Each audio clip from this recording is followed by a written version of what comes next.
ای درگاہ ہمارا جوائن کو تب بلال فیروزہ یہ جی تفصیلات ضروری جی بلال فیروز کیا تفصیلات ہیں؟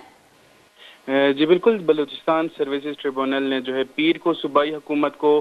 آئندہ 15 دنوں میں کوئٹہ کا جو ہے نیا ایڈمنسٹریٹر تعینات کرنے کی ہدایت کی ہے، اور یہ فیصلہ جو ہے سروسز ٹریبونل کے چیئرمین نصیب اللہ ترین نے سنایا ہے۔ کوئٹہ کے سابق ایڈمنسٹریٹر عبدالجبار بلوچ کی جانب سے جو ہے سینئر وکیل منیر احمد کاکڑ عدالت میں پیش ہوئے، اور انہوں نے جو ہے بلوچستان حکومت نے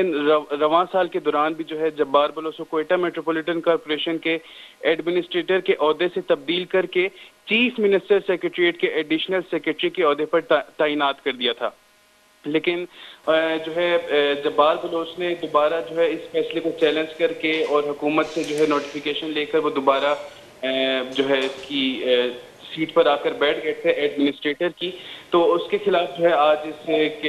نوٹیفیکیشن کو جو ہے معطل کرنے کا کہا گیا ہے، اور آئندہ 15 دنوں میں نیا جو ایڈمنسٹریٹر ہے اس کو تعینات کرنے کا کہا گیا ہے۔ اچھا بلال فیروز، وجوہات کیا ہیں، کن وجوہات کی بنا پر ان کو پوسٹ سے ہٹا دیا گیا ہے؟ جی بالکل، یہ گزشتہ کافی عرصے سے جو ہے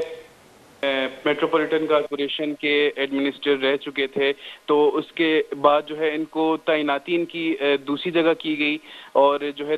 جاوید طارق مینگل کو کوئٹہ میٹروپولیٹن کارپوریشن کا جو ہے وہ چیف منسٹر وہ ایڈمنسٹریٹر بنایا گیا تھا، کیونکہ ان کی جو حد ہے ڈیوٹی کی وہ پوری ہو چکی تھی، لیکن انہوں نے چیلنج کر کے دوبارہ آئے اور اب دوبارہ جو ہے اس نوٹیفیکیشن کو معطل کر دیا گیا ہے۔ جی بہت بہت شکریہ بلال فیروز۔